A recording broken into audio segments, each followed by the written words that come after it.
Baiklah, untuk soalan pertama, sisi ni cermin cembung. Dia tanya, kenapa awak pilih ini sebagai cermin cembung? What do you think, Faiza? Dia boleh nampak seluruh bahagian. Pandai. Medan penglihatan yang lebih luas. Tentukan kedudukan image. Maksudnya dia awak draw lah image tu duduk kat mana. So untuk cermin cembung, dia punya image tu akan berada secara maya kat belah dalam ni. So bila dia duduk belah dalam, awak nampak ni pun awak dah boleh cam ni. Ada dot-dot. So bila ada dotted line, kalau awak nak pandai melukis, awak kena hafal ini. KFC. KFC bermakna first step awak kena buat step K dulu. K ini stand for kotak. Kotak means kalau saya ada paksi Y, this is paksi X, awak kena draw lagi satu supaya dia akan bentuk macam ni lah, macam kotak ni. Okay, so apa yang awak perlu buat ialah tarik kepala objek ni, tarik ke sini. Nampak tak kalau saya boleh highlight, sini adalah satu bentuk macam kotak. Okay, step number 2, awak kena buat hala ke F. Pakai pembaris, buat satu dotted line. Kemudian tarik ke atas. Tarik sikit lagi. Gitu. Lepas tu skema dah tolong awak buat yang ni. C ni. So C step nombor 3 dah settle. Cikgu, kalau yang C tu tak ada? Awak kena draw sendiri. Maksudnya katakanlah C tu tak ada, awak kena tarik daripada kepala objek tu, tarik ke belakang, pergi ke C. Gitu. Dah pandai dah? Faham? Alright, so kalau saya tukar warna, awak akan ambil yang bahagian intersect ni, tempat yang bersilang ni. Inilah tempat image tadi terbentuk. So dah settle untuk masalah kanta cembung?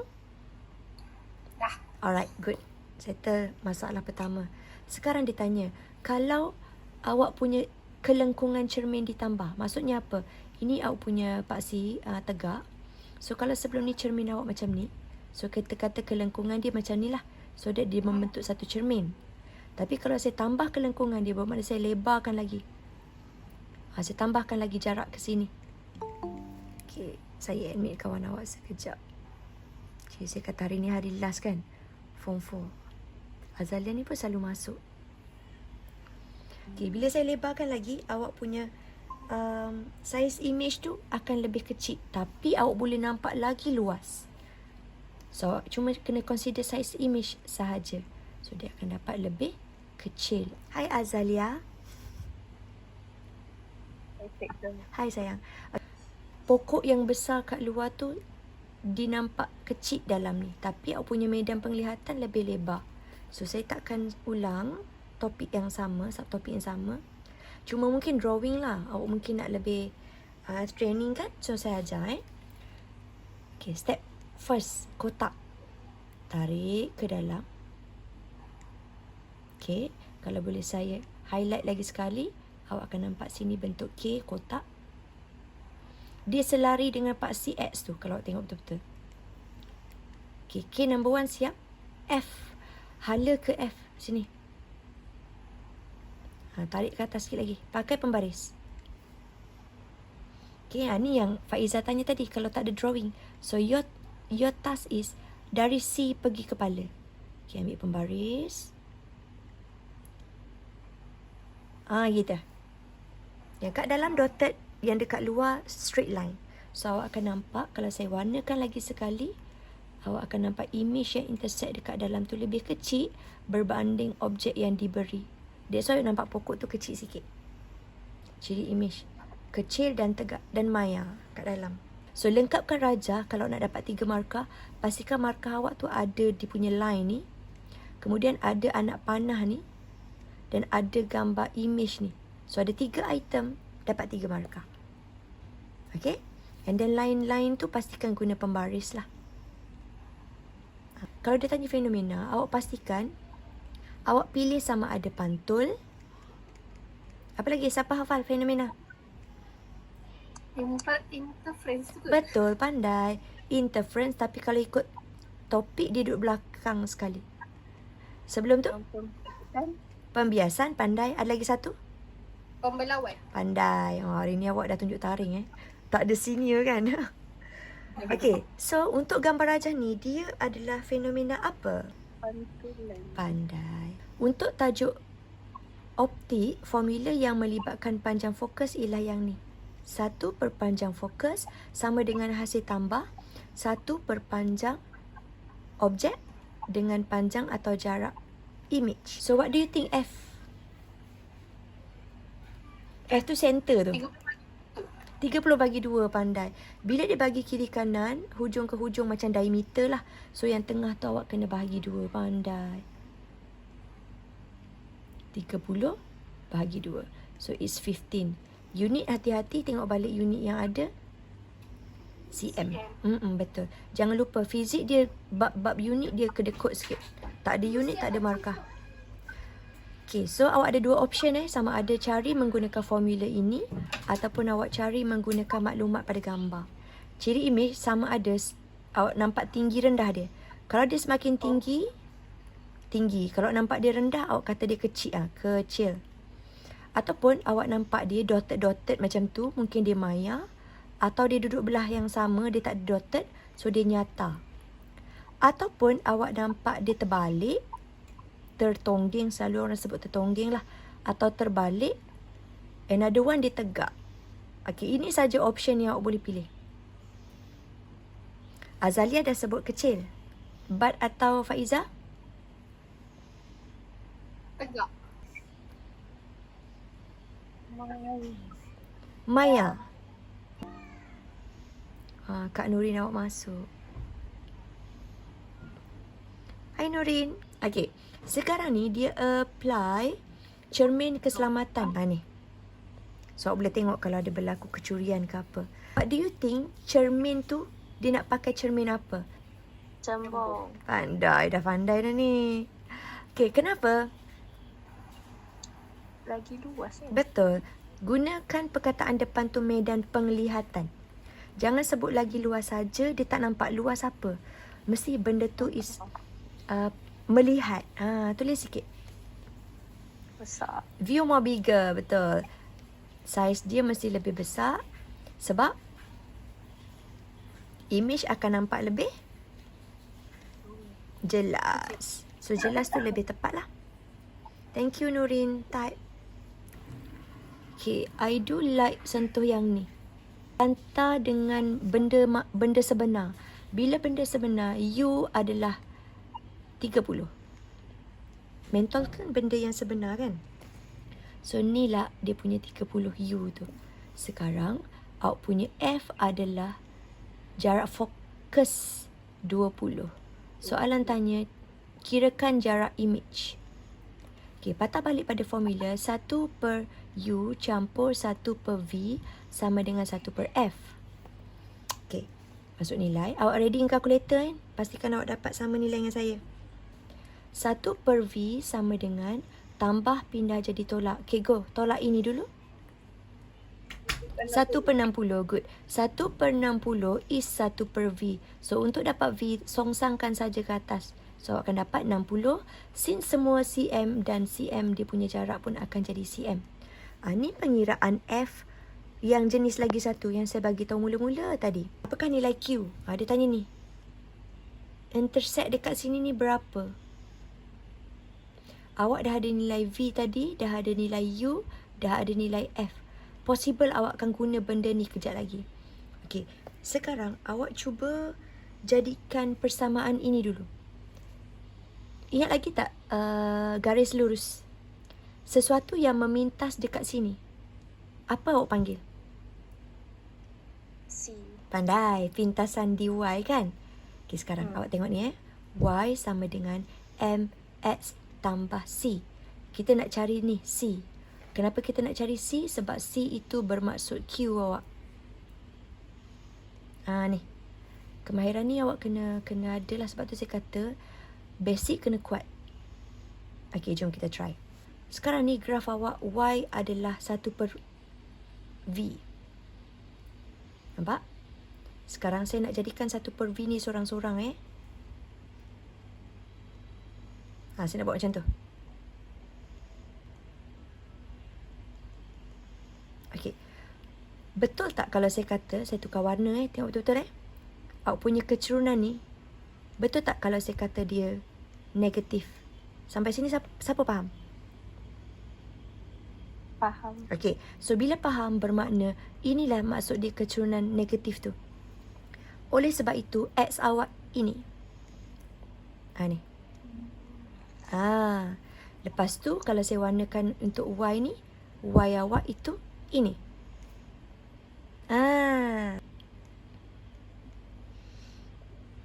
Okay, tadi kita kata apa? C itu adalah 1/F. Betul? Nurin dah cuba jawab tu. Good. Tengok balik nilai F. Mana? Ni. 1/20. Betul. Oleh sebab itu 1/20. Calculator ready? 0,05, betul? Itulah titik itu. Titik pintasan tu. Okay, bila ditanya, jelaskan jawapan anda, macam mana awak boleh kata benda ni macam tu, awak proofkan balik yang tadi. Y sama dengan MX tambah C, which is your C is your 1/F. Lepas tu yang U tu masukkan kat sini.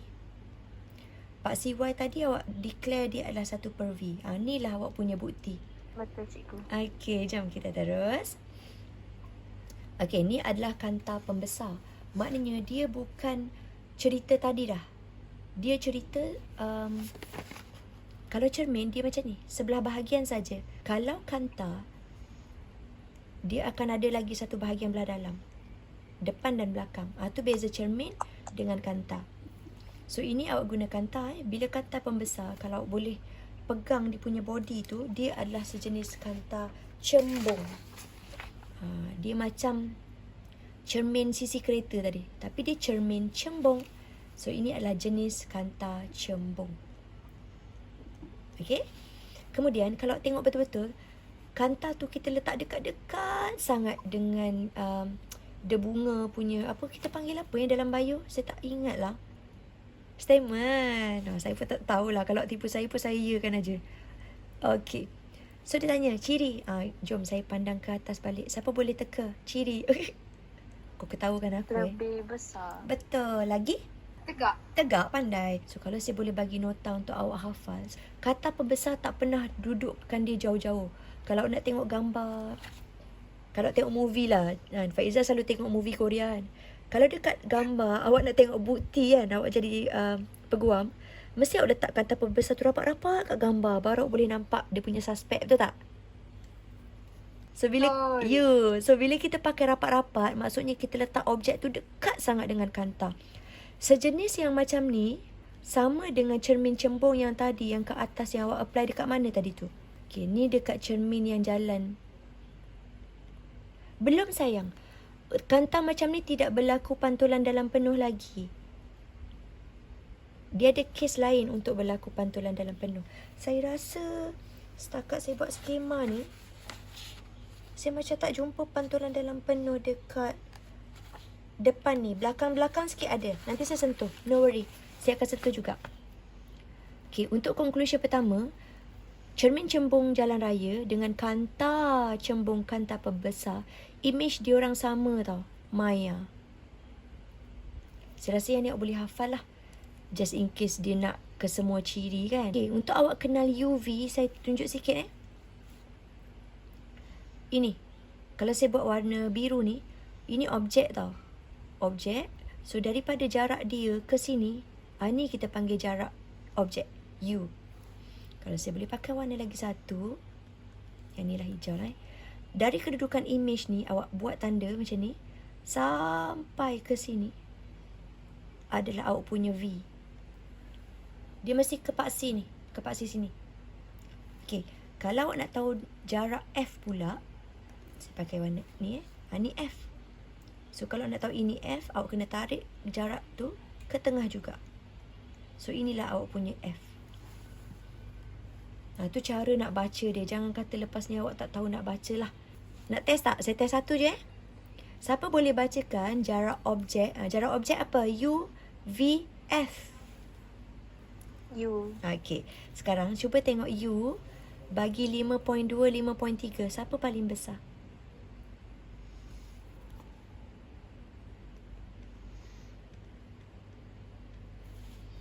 5.3. 5.3 lebih besar. So saya rasa dah okey dah terror dah ni. U jarak objek 5.3 adalah lebih besar daripada 5.2. Okay, good. Yeah. Sebuah teleskop digunakan untuk menghasilkan imej yang jelas. Okay. Dia suruh awak reka yang mana pilihan untuk jelas. Cuba teka awak nak pilih yang mana. Saya nak tengok teka pandai ke tidak. Yang paling besar. Semuanya? Atau nak tengok diameter dulu? Boleh? Oh, Okay, yang ni pula. Panjang fokus. Awak nak fokus tengok yang paling jauh sekali. Is it atau nak tengok yang dekat-dekat je? R. Ya, mestilah nak tengok yang paling jauh. Barulah cantik gambar atau benda yang awak nak pandang tu. Okay, satu markah di sini dah betul.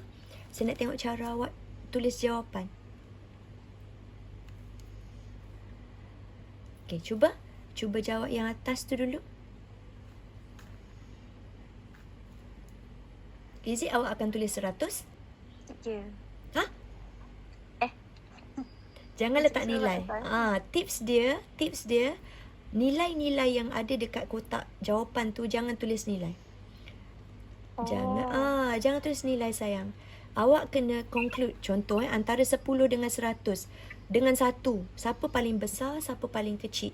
Andai kata awak define yang ni sebagai yang paling besar, tolong tulis lebih panjang. Jangan tulis 100 cm.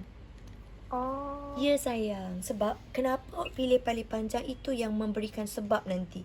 So awak akan kata imej yang terhasil akan lebih Besar. betul, lebih besar. Sebab awak nak tengok kan tadi, contoh awak tengah bercinta, awak nak tengok bintang. Apa movie yang saya tengok yang dia bercouple dengan makhluk asing tu kan. So bila dia nak tengok sini, ni mata dia tengok kat sini. So ni kanta mata tau. So dekat sini adalah kanta juga. Dia ada 2 kanta. Kanta pertama, kanta kedua. Kanta kedua ni lah yang nak pandang planet mana boyfriend dia tu duduk. So dia mesti nak pandang satu jarak yang sangat jauh. That's why kita nak image yang lebih besar terhasil. Baru nampak boyfriend dia buat apa kat sana. Diameter. Ni boleh salin, tak ada masalah. Kenapa? Kalau F menghasilkan imej yang lebih besar, kalau diameter, dia bukankah menghasilkan imej lebih terang? So, dia adalah lebih terang. Ni conclusion untuk F dengan D. Sesuatu F yang lebih besar, awak akan nampak imej yang lebih besar. Okey, yang ni, kalau perasan, jawapan dia adalah maya tau. Tapi, dia punya drawing tak ada dot. Perasan tak? Straight line, straight line, straight line, straight line, straight line. Dia tak ada dot. Bila dia vice versa, imej dengan objek pada kedudukan yang sama. Lepas tu kalau tadi cembung, ini akan cekung. Barulah dia akan memberi karakter imej yang sama.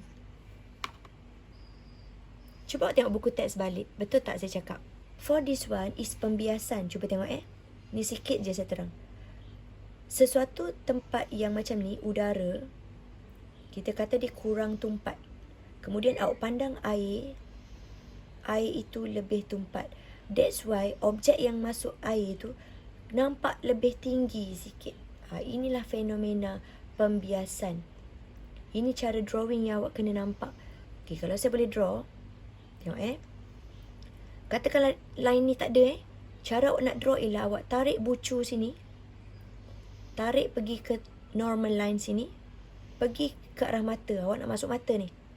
Okay, tarik bucu yang sama ke normal line sini juga.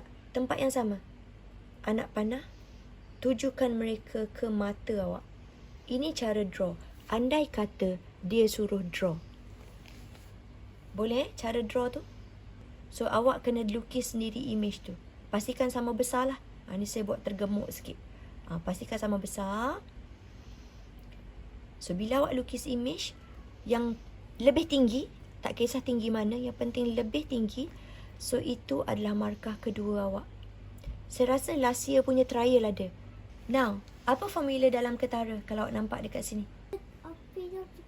Okay, kita tak guna sin I, sin R sayang. Betul, formula tu betul. Sin I per sin R is equal to N. Betul. Tapi now, saya tanya dalam ketara. Ya. Ya. Dia tengah ngigau lagi tu. Ya. Tidur balik. Ya. Cepat. N sama dengan, okay, kalau takut nak jawab, saya draw sikit gambar. Ni aras air. Ini objek awak tadi. Since objek tu benda yang sebenar, kita kata dia adalah nyata. So katakanlah nyata tu saya kata huruf besar lah. Depth. Sesuatu yang nampak berlakunya pembiasan, dia akan lebih tinggi sikit. So jarak daripada permukaan air ke image yang atas ni adalah huruf kecil. Dalam ketara. Siapa boleh teka formula apa? Saya dah bagi hint tu. Pandai. Thank you Azalia. D besar per D kecil, atau kadang-kadang dia guna huruf H. Height. Depth.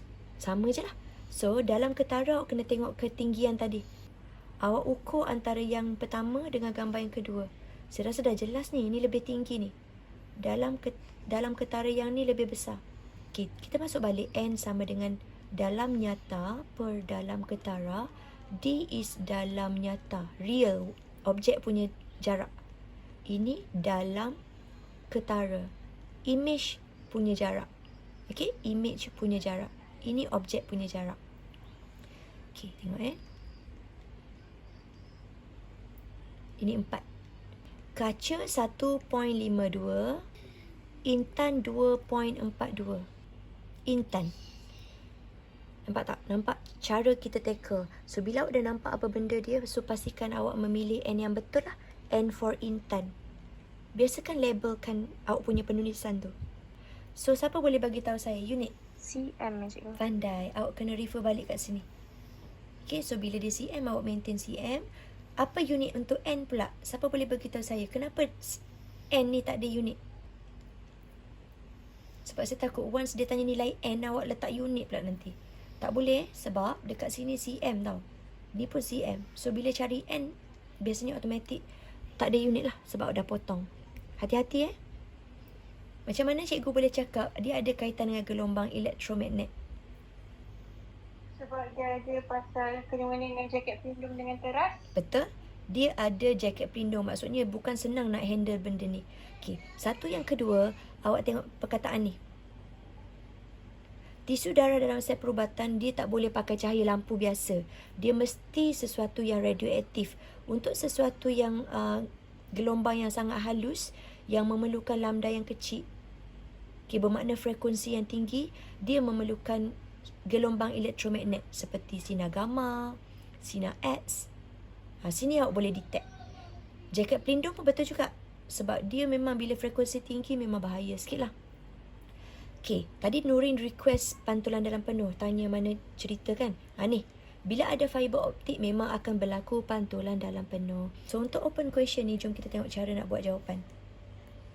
Buat table, rangka terus 1, 2, 3, 4, 5. Ciri dan alasan.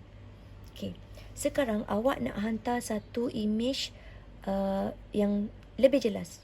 Kita tak nak dah kurang jelas. Awak nak lebih jelas, lebih cekap, macam tu. So, ingat tips, jangan ulang perkataan ini.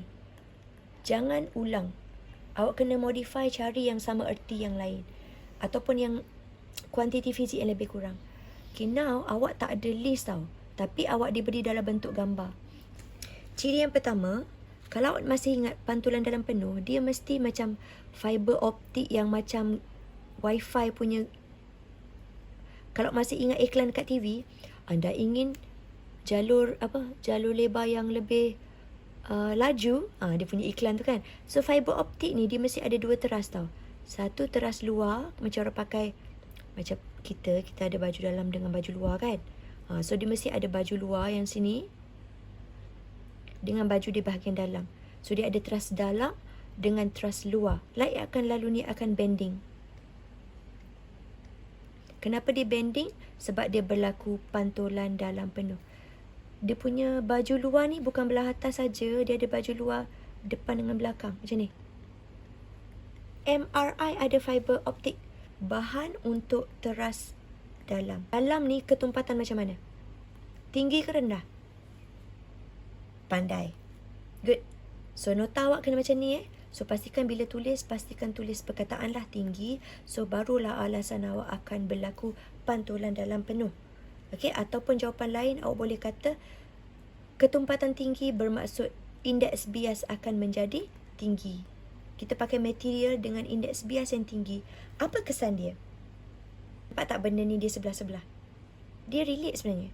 Kalau saya akan goreng balik pantulan dalam penuh boleh berlaku. Dia relate. Awak boleh mengulang jawapan yang sama. Awak boleh bayang tak awak tengah ada masalah ENT? Telinga, nose, hidung, throat tekak lagi satu. Siapa tak ingat? Doktor akan jolok fiber tu ke dalam hidung. Thyroid, pergi hospital swasta yang dia applied, yang lebih berteknologi, benda tu akan lebih halus. Sebab tu kita kata lebih mahal. So sekarang soalan saya, kalaulah alat yang awak pakai tu mempunyai tahap kelenturan yang tinggi. Kesian, betul-betul. Body kita ni kan ada structure kan, ada tulang. Kalau benda tu boleh berlentur-lentur kat dalam, kan dia boleh bending-bending. Sebenarnya itu sangat bagus. So dekat sini kita akan panggil dia lebih kenyal. Kelenturan dia macam spring. Dia akan efek kenyal. Okay, what do you think? Awak nak nampak jelas? Kalau saya pakai yang jenis ketulinan tinggi, what do you think dengan energi?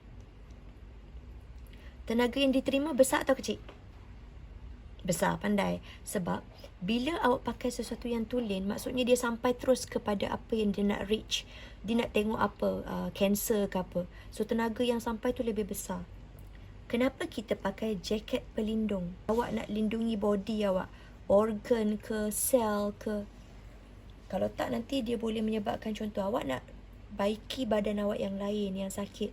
Kalau tak pakai, kemungkinan gelombang gamma tu yang bahaya tu kena pula bahagian awak yang sihat tu, terus sakit juga.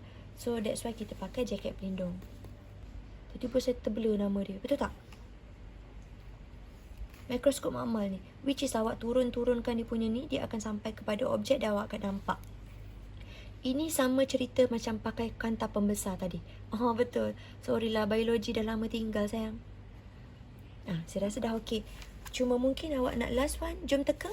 Macam mana nak jawab soalan kalau dia kata nak ubah suai satu kamera phone awak tu supaya kamera awak tu tahan lama, tak rosak, image yang lebih jelas. Ingat, jangan repeat 3 perkataan ni. Panjang fokus. 1. Ketumpatan optik kanta. Kanta. Bukan kata ketumpatan telefon tau. Kalau awak fikir ketumpatan telefon tu berat atau ringan. Sekarang soalan saya adalah, apa jenis ketumpatan optik kanta? Means awak punya N tu nanti. Saiz bukaan telefon dan ciri-ciri tambahan yang lain. 1, 2, 3, 4, 5. F. Awak nak panjang fokus yang macam tadilah. Saya rasa awak dah boleh recall balik tadi. Awak kata awak nak F yang tinggi, betul? Supaya awak nak image yang besar. Ketumpatan optik betul awak kena tinggi supaya awak boleh. Okey, perasan tak telefon zaman dulu tebal gedabak? Kalau betul-betul boleh bayang lah. Kemudian bila awak kata iPhone i7, i11, i13, lama-lama telefon tu sangat nipis, tapi kamera dia sangat jelas. Itulah dia. Dekat sinilah awak punya ketumpatan optik dia tu. So bila ketumpatan optik tinggi, awak punya telefon akan menjadi lebih nipis. That's why lah yang nowadays telefon tu dapat capai yang macam tu sekali. Okay, number 3. Saiz bukaan. Awak nak buka awak punya shot, awak nak ambil gambar. Of course awak nak bukaan yang lebih tinggi. Barulah bila awak dapat bukaan lebih tinggi, contoh ni kamera, awak dapat buka sampai selebar-lebarnya. So cahaya matahari yang masuk untuk awak dapat lighting yang cantik pun dapat masuk dengan lebih banyak. So awak akan kata cahaya yang masuk akan lebih besar. Ciri yang lain awak boleh kata, kalau pernah tengoklah telefon yang ada 1, 2, 3 kat belakang tu, saya rasa awak ni lebih hebat dari saya. So dekat sini ciri tambahan yang lain awak akan kata kanta bilangan dia lebih banyak.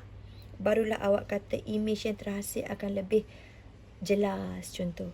Okay. Next, untuk phone yang lebih bagus, kamera dia tu lebih baik kalau dia ada resolution. Resolution tu ini ciri indeks N, indeks ketumpatan dia tu. Kalau nak kata dekat tambahan aksesoris sini ciri tambahan Kalau saya ciri tambahan yang seterusnya lebih baik awak cakap macam ni sayang. Awak ada penutup.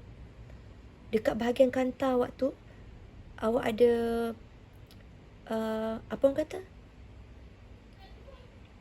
Penutup lah.